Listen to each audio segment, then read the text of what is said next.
Okay, so moving on, we have our next hunt. As you can tell, I have electric gear set up. I actually set the palicos to have some proper gear this time. We got Hausen, Lagakris, and Miyuki, and Kirin armors.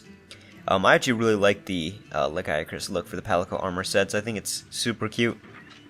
And, oh, I should put that stuff away that I don't need. We will be taking on the Nargacuga, who is weak to the lightning or thunder element. Electric element's probably the best way to put it, but I forget how exactly they refer to it in these games. Here we go. This is the one that's at night. Well, this one's at night. Isn't the other one at night too? No, it's not. Okay, so yeah, this one is the one at night. So like I said, we're going to be doing hunts only at night. And of the 4 villages you can visit in this game, this one's my favorite, because I started off with the original Monster Hunter back when I was younger. And so I have a lot of nostalgia for this village. And it's nice to see it kind of fully restored. Kind of. I mean, you can't really buy anything off the Wandering Merchant, where the hell he is.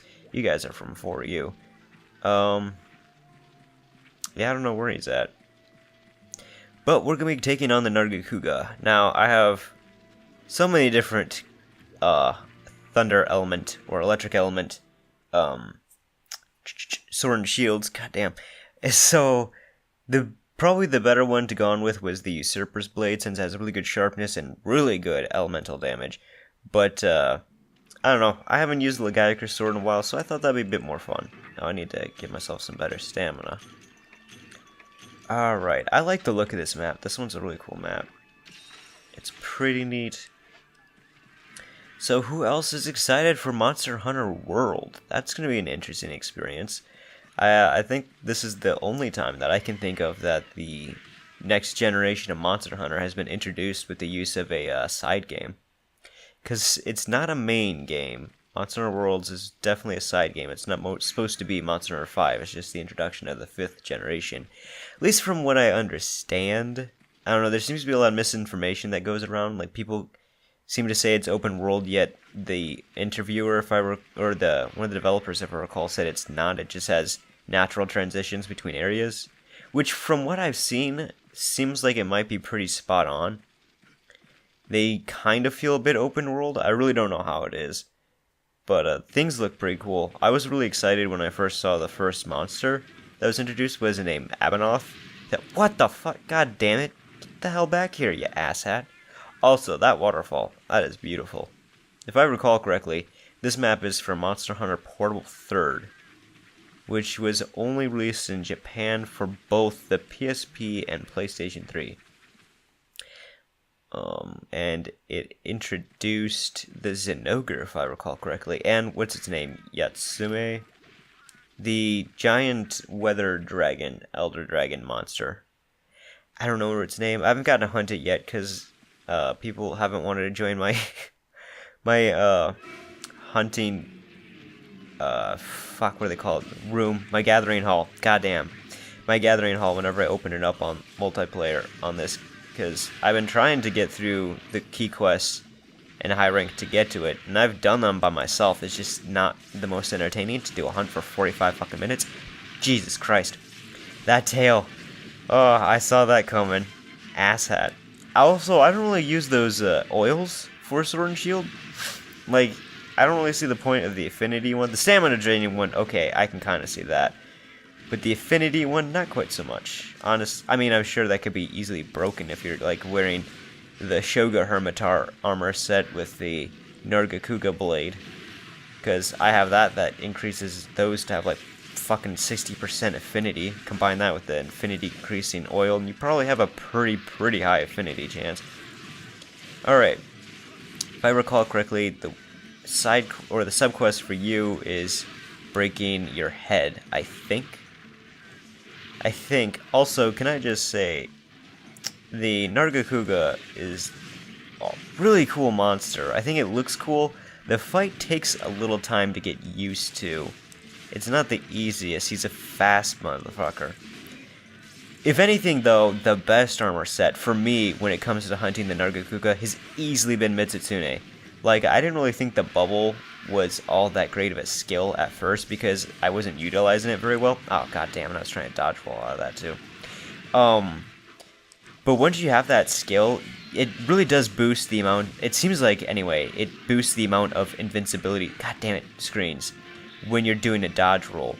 And having that against this guy, oh, it feels really good. It's just the right amount where timing your dodge rolls is pretty spot on, or pretty easy to spot on, and you just glide through every attack he swings at you. So yeah, Mitsutsume armor is, to me, the best against Nargacuga. Fuck. He's getting me every little time with that. I need to time those better. No. His tail moves I do find kind of obnoxious and annoying. But I do like that he's got pretty much a similar body set to that of the Tigrex. There we go. And they're both second generation monsters, if I recall correctly. Yeah, I've gotten to the point in high rank where you can take on the Nargacuga in Monster Hunter 3U. Because I didn't play through U at first. I was a bit worried with the third generation due to the fact that it was originally released on the Wii.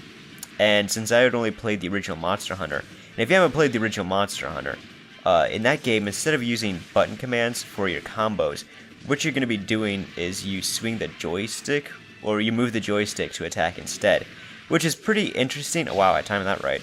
And an experimental way to go about with combat. I can praise it for that. But seeing the Monster Hunter Tri being released on the Wii, I was so worried that it was going to be waggle controls with Monster Hunter, and that sounded just awful to me. So I stayed away from Monster Hunter Tri. I also kind of wanted to make sure I beat Monster Hunter 1 before I went to Monster Hunter Tri. Don't really know why I felt like I needed to do that, because in hindsight it's kind of stupid, but whatever. And then I remember back when the 3DS was first coming out, there were, I think it was like Game Informer is what I had back in the day. Oh shit, I didn't mean to do that. Please hit me. Please hit me.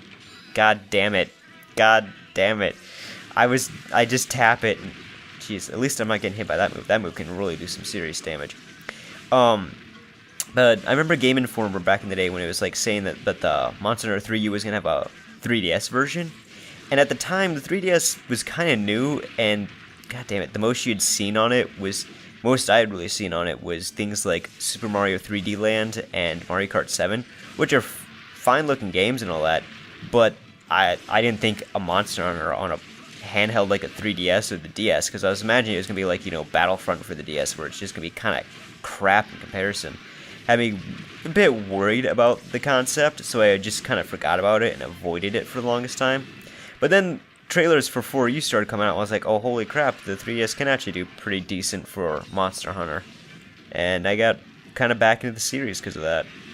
So that's why it took me the longest time to get to that point in, oh god damn, 3U. I just haven't hunted the Nargacuga because, it's high rank, so the hunt's going to go on for about half hour.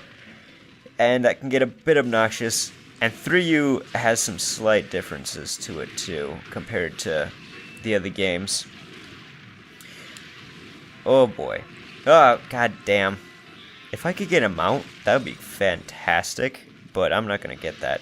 But I love Sword and Shield in the 4th generation. It is the best. I think it's a fantastic weapon. Oh god damn.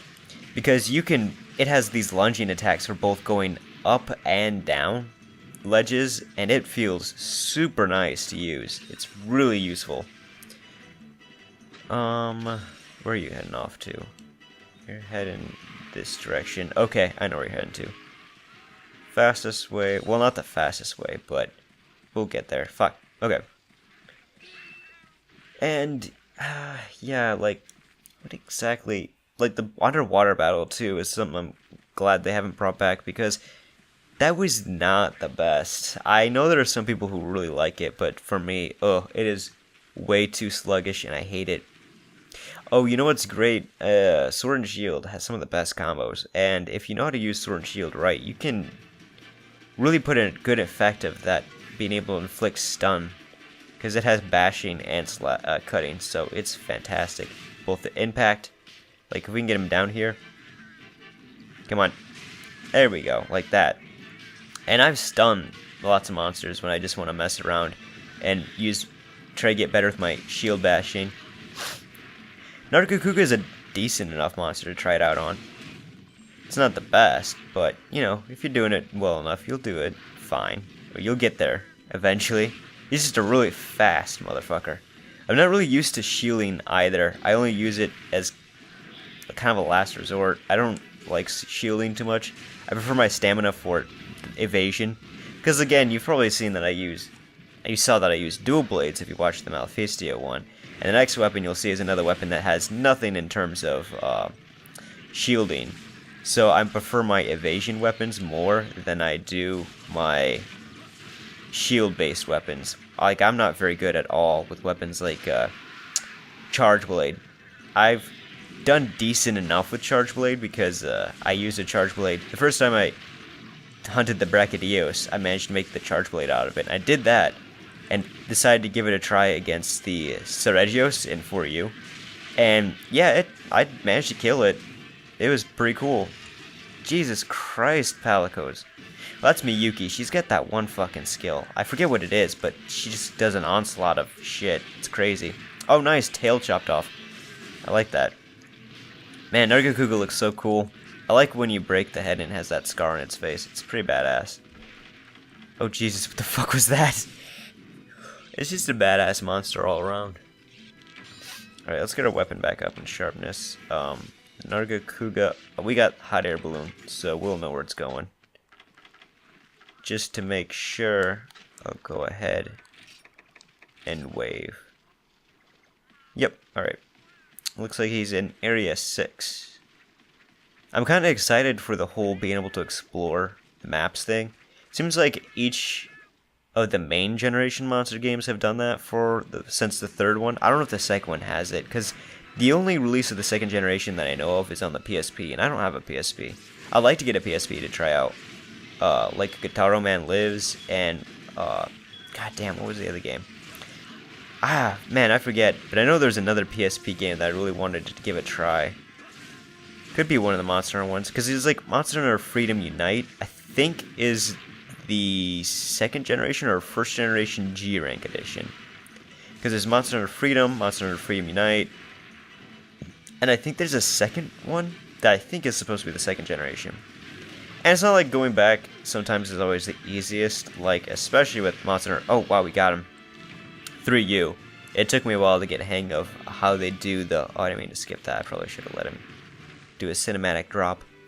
But like when it comes to multiplying items and using the farm, that took me a while to get used to and trying to unlock all that stuff, because doing all those villager requests can get kind of obnoxious.